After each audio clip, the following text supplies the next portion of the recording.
세상과 벗됨이 하나님과 원수됨이란.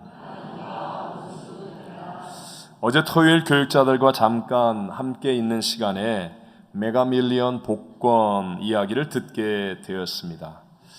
자동차 뒤에서 이제 그 기사난 이야기를 하는데요. 지난 금요일까지 당첨자가 나오지 않아서 복권의 당첨금이 미국 복권 역사상 최대인 16억 달러가 되었다는 것이었습니다.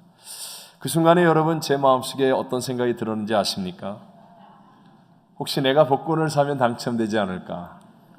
그러면서 계속하여 이어지기를 이건 하나님께서 나를 위해 준비하신 것은 아닐까? 그 다음에는 이번에 복권에 당첨되면 어떻게 할까? 나는 바로 헌금해야지. 그러면 어려운 교회들을 얼마나 도울 수 있을까? 선교지의 교회당을 얼마나 지을 수 있을까?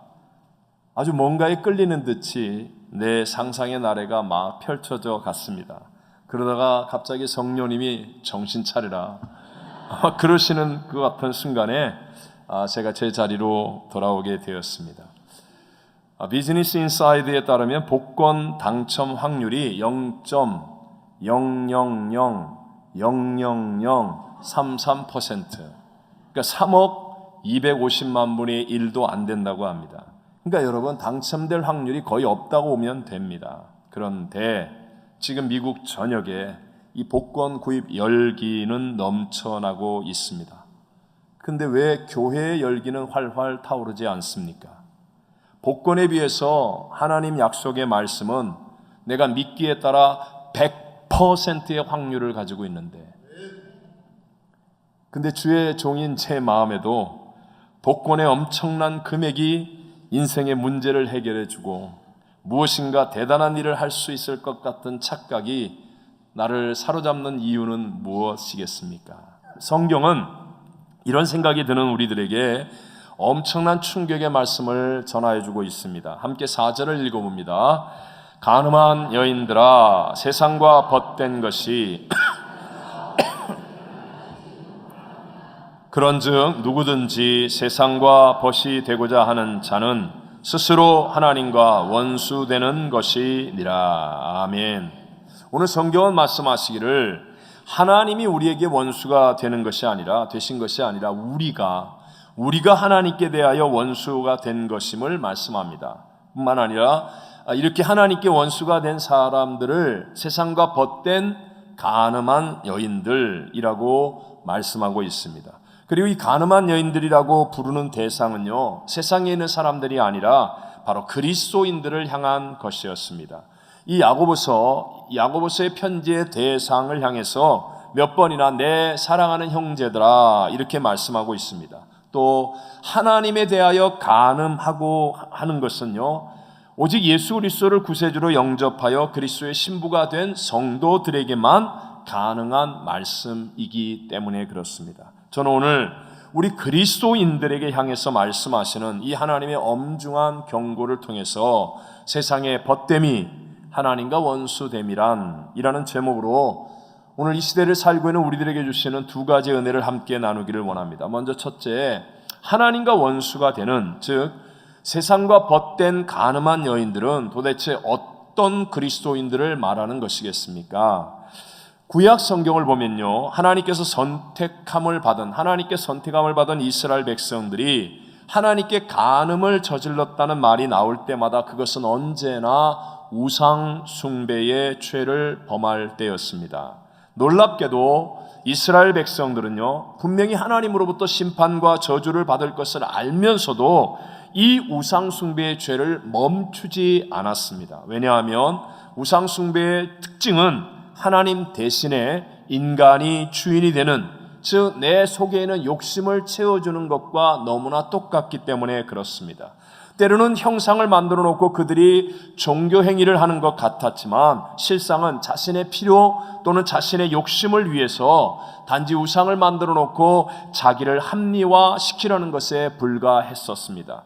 이렇게 쉽게 예를 들면요, 음란하고 싶은데 그냥 하면 안 되지 않습니까? 그러니까 우상을 만들어냈고 이 우상을 섬기는 것이 이렇게 하는 것이다 라고 하면서 음란을 합리화시킵니다. 또 술 취하고 쾌락적인 성향을 나타내고 싶은데 그냥 하면 양심에 걸리고 도덕적 윤리적으로 문제가 될 것 같으니까 그냥 할 수가 없어서 우상을 만들어 놓고 우상이 시켰다고 하면서 합법적으로 술 취함과 쾌락에 빠지는 그런 것으로 우상 숭배를 사용했다는 것이죠. 자기 안에 있는 욕심을 정당화시키고 부채질하기 위해서 우상이라는 도구, 툴을 사용하는 것이었습니다. 혹시 우리들 가운데는 이런 우상 숭배는 옛날에 있었던 이야기라고 생각하는 분들, 나하고는 상관없는 일이라고 생각하는 분들은 아니겠습니까? 물론 우리들은 지금 불상이나 성황당 나무나 어떤 이상한 부적이나 형상 같은 것은 분명히 없을지 모릅니다. 하지만 불상 대신에 자동차나 스포츠가 우상일 수도 있습니다. 이상한 부적이나 성황당 나무나 형상 같은 것 대신에 성공, 돈, 쾌락처럼 종교적인 색채를 띠지 않을 뿐만 아니라 심지어 나쁜 것처럼 보이지 않는 것들이 우상일 수 있습니다. 무엇이든지 우리의 삶에서 하나님의 자리를 차지하려는 것, 즉 그 자체로 내 인생의 목적이 될 수 있는 그것은 바로 우상이 된다라는 것입니다. 자기가 성취해낸 명문대 학벌이, 아니면 내가 성취해낸 물질과 재산이, 인맥이, 심지어는 교회의 직분이 우리의 인생길을 잘 헤쳐나가는 길을 닦아주는 불조더가 되기를 원하고 보호막이 되어주기를 원합니다. 성취의 우상이 우리에게 가져다주는 환각일 뿐입니다. 또 어떤 사람들은 돈만 있으면 자기 원하는 대로 할 수 있을 것이라는 유혹에 빠집니다. 그래서 돈을 하나님의 자리에 올려놓아서 우상이 되게 만듭니다. 하지만 돈과 하나님은 절대로 같은 레벨이 될 수 없습니다. 돈은 하나님께로부터 온 것으로 하나님의 영광을 위해서 사용되어질 수단에 불과한 것임을 믿으시기 바랍니다. 종종 이렇게 생각하는 분들도 있죠. 내가 열심히 남을 구제하거나 또는 선교를 도우면 나는 부자가 될 거야. 여러분, 어느 정도는 맞는 얘기 같은데요. 이렇게 말했을 때 목적이 무엇이냐 하는 게 중요합니다. 하나님이 목적이 아니라 내가 부자가 되기 위해서 그것이 목적이 되어서 행하는 것이라면 그 사람은 하나님을 수단으로 사용하려고 하는 것일 뿐입니다.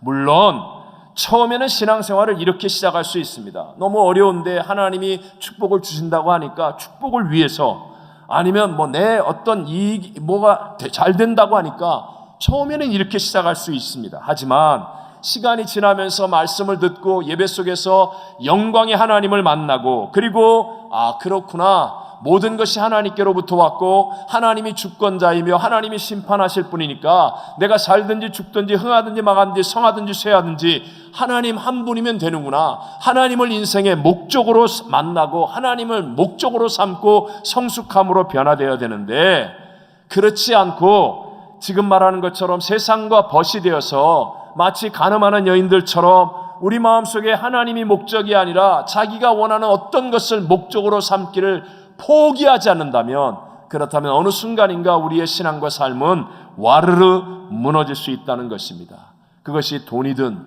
사업이든 가정이든 심지어는 교회의 직분이든 어떤 것도 하나님 이외의 목적이 되어서는 안 된다는 것을 믿으시기 바랍니다. 그럼 두 번째로, 어떻게 하면 세상과 벗이 된 가늠한 여인같이 그런 그리스도인이 되지 않을 수가 있겠습니까? 자, 제가 여러분에게 오늘은 두 가지 팁을 드리려고 합니다. 첫 번째, 하나님의 임재를 체험하는 순종의 예배를 통해서 우리는 이런 유혹을 이기게 된다는 것입니다. 다시 한번, 하나님의 임재를 체험하는 어떤 예배요? 순종의 예배, 순종의 예배. 예배라는 단어가 제일 처음 나오는 곳이 창세기 22장 5절입니다. 같이 한번 읽어볼까요? 이에 아브라함이 종들에게 이르되 너희는 나귀와 함께 여기서 기다리라. 내가 아이와 함께 저기 가서 예배하고 우리가 너희에게로 돌아오리라 하고. 아멘. 믿음의 조상 아브라함이 하나님께로부터 독자 이삭을 하나님이 지시하는 모리아 산으로 가서 번제물로 바치라는 말씀을 들었습니다. 그래서 그 말씀을 순종하기 위해서 나아갈 때, 그때 성경에는 최초로 예배라는 단어를 사용하고 있습니다. 아브라함은 원래 우상 숭배가 성행했던 갈대아 우르에서 살았죠. 뿐만 아니라 아버지 데라는 우상을 만들어 파는 사람이었습니다. 그런 아브라함이 어떻게 여러분 모든 열방을 복주는 믿음의 조상의 자리까지 갈 수 있었습니까? 바로 이렇게 하나님의 임재를 체험하는 예배를 통하여 하나님의 영광을 보고 나니까 자기가 목적으로 했었던 인생의 모든 것이 헛된 것임을 깨닫고 우리 하나님의 영광이 얼마나 크고 영광스러운지를 체험하면서 하나님이 목적이 되어지는, 그래서 하나님이 백살에 주었던 독자 이삭조차도 주신 분이 하나님이시니 취하실 분도 하나님, 죽이셔도 달리 살리실 수 있는 분이 하나님이라고 하나님께 초점을 두고 행하는 순종의 사람이 되어진 줄로 믿습니다. 바로 이 순종이 베이직이 되는 거예요. 순종의 예배를 드리니까 여기에서 우상 숭배를 이기게 되는 하나님의 능력과 영광이 나타나고 결국 아브라함은 모든 열방과 민족을 복주는 하나님의 축복의 통로로 존귀하게 쓰임받게 되었다는 것입니다. 반대로 하나님께 기름 부음을 받았으면서도 불구하고 세상과 벗된 가늠한 여인 같은 믿음으로 하나님께 원수가 된 사울 왕, 대표적으로 사울 왕이 있죠. 그는 참 많은 예배를 드립니다. 그런데도 불구하고 그의 예배는 순종의 예배가 되어지지 않았기 때문에 결국 그는 하나님을 목적으로 삼는 인생의 승리자가 되지 못하더라 하는 것이죠. 사무엘상 13장에 보면 블레셋이 쳐들어와서 전쟁을 하게 되었습니다. 그래서 군사들을 모집했는데 이래 만에 사무엘 선자가 와서 함께 예배드리고 이제 전쟁에 나가기로 했는데 이래가 되어도 사무엘 선지자가 오지 않습니다. 그랬더니 사람들이 두려움을 가지고 뿔뿔이 흩어지기 시작합니다. 그러니까 순종의 제사가 아닌 자기 마음대로 하나님 앞에 예배를 드렸다가 늦게 온 사무엘 선지자에게 책망을 받게 되어지죠. 무엇보다도 그 유명한 사무엘상 15장에 나오는 하나님께서 아말렉을 진멸하라 라고 말씀하셨는데도 불구하고 승리를 얻은 사울은 아각 왕을 사로잡아 오고 살찐 짐승들을 산채로 끌고 오며 백성들에게 자신의 인기를 얻고자 했었습니다. 그러자 하나님은 불순종하는 사울 왕을 버리겠다고 말씀합니다. 우리 유명한 성경이지만 다시 한번 읽어봅니다. 사무엘상 15장 22절로 23절입니다. 사무엘이 이르되 여호와께서 번제와 다른 제사를 그의 목소리를 청종하는 것을 좋아하심같이 좋아하시겠나이까. 순종이 제사보다 낫고 듣는 것이 숫 양의 기름보다 나으니 이는 거역하는 것은 점치는 죄와 같고 완고한 것은 사신 우상에게 절하는 죄와 같음이라. 왕이 여호와의 말씀을 버렸으므로 여호와께서도 왕을 버려 왕이 되지 못하게 하셨나이다 하니. 아멘. 순종이 제사보다 예배보다도 낫다. 듣는 것이 하나님께 드려지는 수장의 기름보다 더 낫다라고 말씀합니다. 그리고 완고한 것은 사신 우상에게 절하는 우상 숭배의 죄와 같다라고 말씀합니다. 여기서 완고하다는 말이 무엇입니까? 완고하다는 말은 자신의 뜻대로 밀고 나간다는 거예요.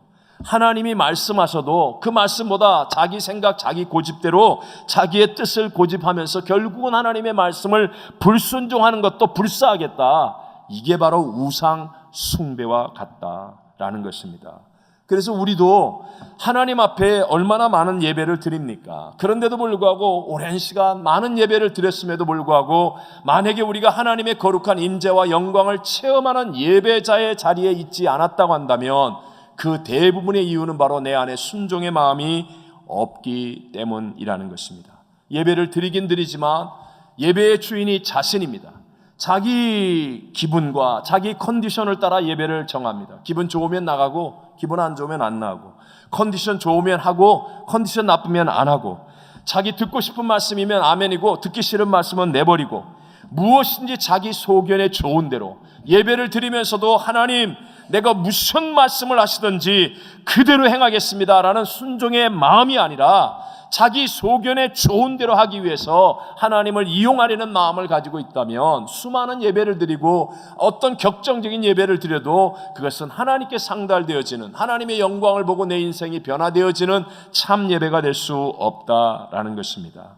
이사야 66장 2절과 3절 아주 중요한 말씀이니까 같이 한번 읽어봅니다. 시작. 나 여호와가 말하노라.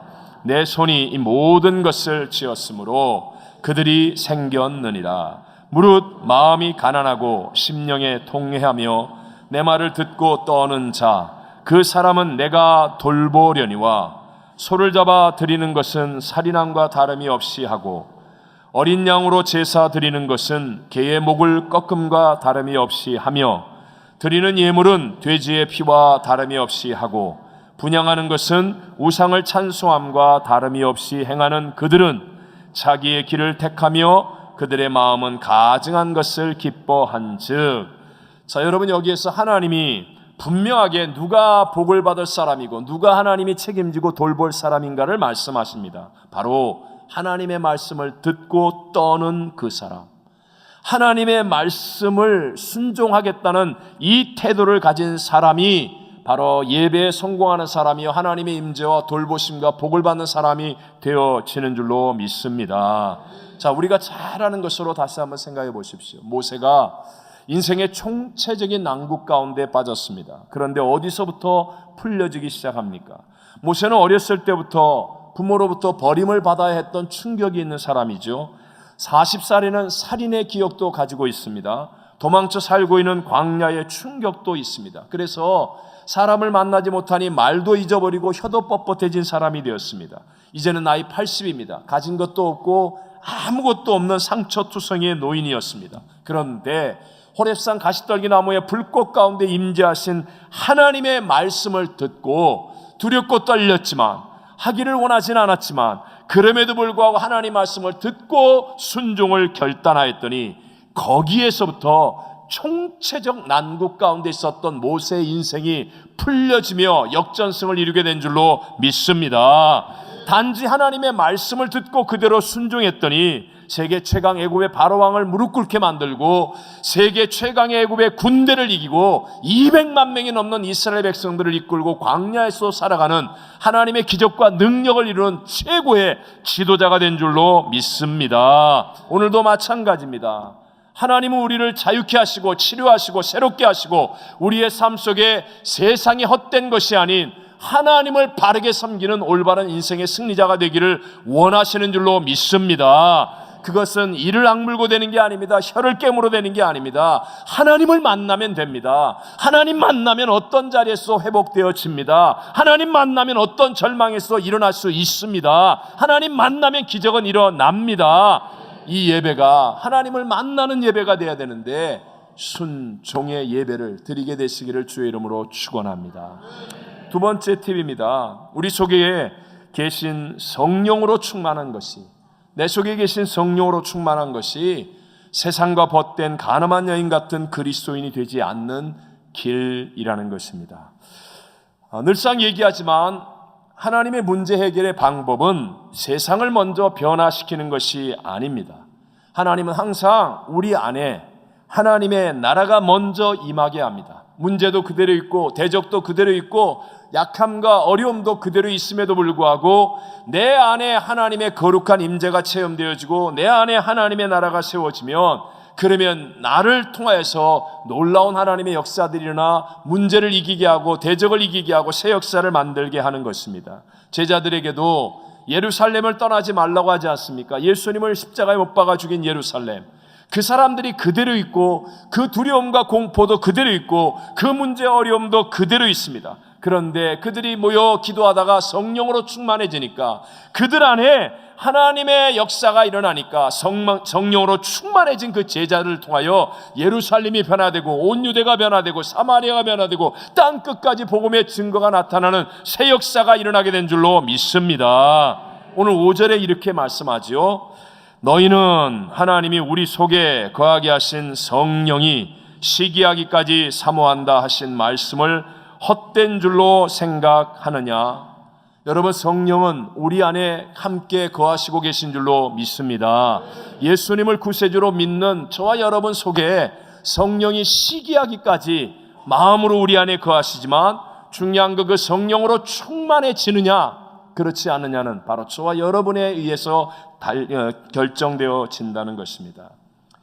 우리 세상에서 경험하죠. 정신 안 차리면 과거에 이뤘던 성공 한순간에 날아갈 수 있다는 것. 마찬가지입니다. 신앙생활에서도 과거에 은혜 받았습니다. 예수 믿을 때 첫사랑이 넘쳤습니다. 성령의 역사도 경험했습니다. 그런데 그 기쁨과 감격과 능력을 잃어버리기도 쉽다는 사실을 기억해야 됩니다. 여러분, 결혼식 할 때, 신혼여행 갈 때 다 얼마나 행복했습니까? 그 로망스는 순식간에 사라지고 서로가 익숙해지면서 기계적으로 반복되는 일상 앞에 우리의 삶이 지금 무릎 꿇고 있지는 않습니까? 심지어는 구원의 즐거움마저도요. 교회를 처음 나올 때는 교회 나오는 것이 기뻤습니다. 주일 예배 드리면서 내일 새벽 예배까지 언제 기다릴까? 그러면서 월요일날 새벽 예배 드리면서 또 내일 화요일 새벽 예배까지는 어떻게 기다릴까? 그러면서요, 그 감격과 은혜가 있었어요. 열심히 교회 일을 해도 억울하지 않았습니다. 원통하지 않았습니다. 분명히 그런 추억들이 있었습니다. 그런데 너무나 빨리 알게 모르게 그것들이 사라져가고 있다는 것도 분명한 사실입니다. 회복을 이룰 수 있는 유일한 길은 하나밖에 없습니다. 회복을 이룰 수 있는 유일한 길은 성령으로 충만하여 성령님을 따라가는 것임을 믿으시기 바랍니다. 성령님은 전지전능하신 하나님이십니다. 죽은 자도 살리고 없는 것도 있는 것처럼 부르실 수 있는 분입니다. 하나님은 문제보다, 하나님은 대적보다, 하나님은 하실 수, 그분은 모든 것을 아시는 진리의 영이십니다. 그래서 내가 보기에는 문제가 커 보이지만, 그러나 성령으로 충만하여 성령님을 따라가면 그 문제보다 크신 하나님의 역사로 나타나는 은혜를 계속 체험하는 거예요. 그래서 감격이 넘쳐나고 감동이 넘쳐나고 기쁨이 넘쳐나고 순간마다 시간마다 눈물과 기대감이 넘쳐나는 삶을 살아갈 수 있게 된다는 것입니다. 제가 참 부끄러운 얘기 같은데요. 너무 가까운 일이라서. 여러분 아시다시피 LA 다저스와 밀워키 내셔널리그 챔피언스 시리즈 6차전, 7차전이 어제 그제 있었지 않습니까? 사실 6차전에는 유현진 선수가 선발 투수로 나왔습니다. 금요일 날 예배 전에 저녁 식사 바로 전에 시작되었습니다. 근데 내 속에 계신 성령님께서는 분명히 기도하라고 자꾸 감동을 주시는데, 근데 제가 자꾸만 그 던지는 거 좀 보고 싶었어요. 더군다나 유현진이가 나오지 않습니까? 또 그날은 EMCRC 예배라 제가 통역자를 위해서 설교를 미리 다 해서 보내줬습니다. 더군다나 통역하시는 분 때문에 설교를 바꿀 수도 없습니다. 그러니까 기도해서 하나님이 암만 감동 주셔도 설교를 바꾸기가 어렵습니다. 이런 핑계거리가 생기면서 성령님이 기도하라고 말씀하시는데 제가 한 20분을 우기면서 봤습니다. 근데 그 20분 동안 5점이나 내주고 박살이 나더라고요. 그리고 사무실에 올라와서 회개했습니다. 그리고 어제 토요일 비슷한 시간에 마지막 7차전이 있지 않았습니까? 근데 성령님이 기도하라고 해서 어제는 아주 쉽게 순종했습니다. 사실은 쉬운 건 아니었어요. 계속 저쪽에서 식당에서 소리가 나는 것 같은데 사무실에 기도하다가 이래 갖고는 안 되겠다. 성전에 내려와서 열심히 기도했습니다. 주의를 위해서. 근데 기도하는 동안에 다저스가 이겼더라고요. 아니 여러분, 다저스가 지고 이기고 그게 내 운명을 바꿉니까? 인생을 바꿉니까? 그런 거 중요하지 않아요. 기쁨이 뭔지 아십니까? 제가 성령의 음성을 순종할 때, 여러분 그 기쁨을 아십니까? 성령의 음성을 순종하고 나면 주시는 그 감격, 정말 세상의 어떤 것으로도 바꿀 수 없는, 비록 다저스가 어떻게 이겼는지는 못 봐도, 근데 성령의 음성을 순종하여 그 보고 싶은 걸 내려놓고 기도했을 때 제게 주시는 하늘의 그 은혜와 감격과 능력. 여러분, 우리 A국 선교사님들, 물론 M국도 포함해서 우리 초청대회의 감동과 기쁨이 얼마나 큽니까? 왜 그럴까요? 그것은요, 성령을 순종한 일이었기 때문에. 사실은 많이 힘들었습니다. 물질적으로도 힘들고 여러 번 시간 내기도 힘들고요. 진짜 그분들을 섬기기 위해서 정말 최선을 다하기 위해서 밤잠을 못 자고 애를 쓰고 수고한 많은 분들이 있습니다. 정말 힘들었습니다. 그런데도 불구하고 감동과 기쁨은 넘쳐났습니다. 그 이유는 딱 하나, 바로 성령의 음성을 순종하여 행하였기 때문인 줄로 믿습니다.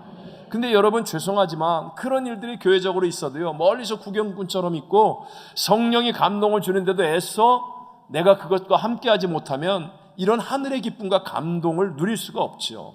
하지만 내가 비록 어려웠어도 힘들었어도 쫓겼어도 피곤했어도 성령의 음성을 듣고 순종하는 삶을 살면 저와 여러분 속에, 영혼 속에 감동이 넘쳐나고 하나님의 능력이 넘쳐나고 새로운 소망과 기쁨이 가득 채워지게 될 줄로 믿습니다. 오늘 본문 가운데 마지막 6절입니다. 같이 읽어봅니다.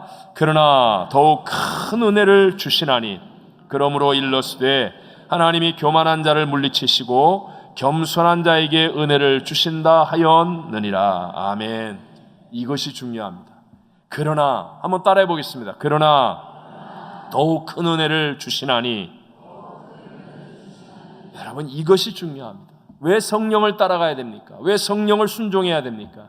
성령을 따라 순종하면 손해보는 것 같습니다. 내가 힘든 것 같습니다. 내가 왕따가 되는 것 같고 바보가 되는 것 같습니다. 하지만 절대로 실수가 없으신 하나님은 그러나 더욱 큰 은혜를 주시나니.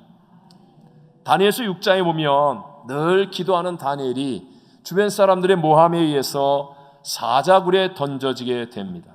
하지만 다니엘과 함께 하시는 성령 하나님으로 인해서 더욱 큰 은혜를 주시나니 놀라운 역전승이 일어나는 것 성경이 말씀하지 않습니까? 사자굴에 들어가는데 그 굶주리고 무서운 살아있는 사자들이 다니엘의 이불이 되어줍니다. 그래서 밤에 따뜻하게 잠자고 잘 일어나서 나옵니다. 그러니까 왕과 신하와 모든 나라의 사람들이 하나님께 영광 돌리고 놀라는 더욱 큰 은혜를 체험하게 되었다는 것입니다. 그 하나님은 지금도 우리 가운데 동일한 역사를 일으킬 수 있는 분인 줄로 믿습니다. 문제는 왜 내게는 그런 일이 안 일어납니까? 나 교회 다닌 지 10년, 20년, 50년 됐는데. 문제는요, 우리는 사자굴에 안 들어가겠다고 하는 거예요. 사자굴에는 못 들어가겠다는 거예요. 내가 왜 죽냐는 거예요. 교회가 죽어도 나는 못 죽는다. 절대로 나는 사자굴에는 안 들어가겠다. 그러니까 더욱 큰 은혜를 주시는 하나님의 영광을 보지 못하는 것입니다. 열람 때지만 저도 참 많은 문제를 만나고 실수와 어려움들을 만납니다. 교회적으로 할 일들이 얼마나 많은지요. 밤을 새워도 또 일이고 총회적으로도 어렵고 힘들면 계속 전화가 오고, 사실은 제가 어제는 또 실수를 하나 해가지고 또 밤새도록 또 많이 힘들었던 그런 일들, 또 이런 귀한 하나님의 일을 있을 때는 또 반드시 원수마귀가 방해하는 그런 일들까지. 그런데도요, 제가 분명하게 저 스스로에게도 고백하고 확실하게 체험하는 것, 저는 더욱 큰 은혜를 주실 성령 하나님을 의지하기 때문에요, 매일매일 기대감 속에 삽니다. 정말 기대감 속에 삽니다. 오늘은 어떤 하나님이 더욱 큰 은혜를 주실까? 여러분, 진짜 아직 좋은 일은 여러분에게 나타나지 않았습니다. 오늘보다 더 좋은 일이 반드시 나타나게 될 줄로 믿습니다. 성령 하나님을 따라가면 더욱 큰 은혜를 주시나니. 때로는 우리가 세상에서 사자굴에 들어갈 수 있습니다. 여러분, 들어가시겠습니까? 여기에서 판가름이 나는 거예요. 사자굴에 들어갈 수 있는 믿음, 하나님이 반드시 더욱 큰 은혜를 주신다는 믿음을 가지고요, 때로는 사자굴에 들어갈 수는 있지만, 그러나 그 믿음을 통하여 하나님은 더욱 큰 은혜를 우리에게 베풀어 주시는 것입니다. 마지막 때에 세상과 벗된 간음하는 여인 같은 우상 숭배들을 이기시고 순종의 예배, 성령의 충만함으로 더욱 큰 은혜를 주실 하나님을 기대하는 믿음으로 매일매일을 기쁨과 감격 속에 승리하며 살게 되시기를 주님의 이름으로 축원합니다.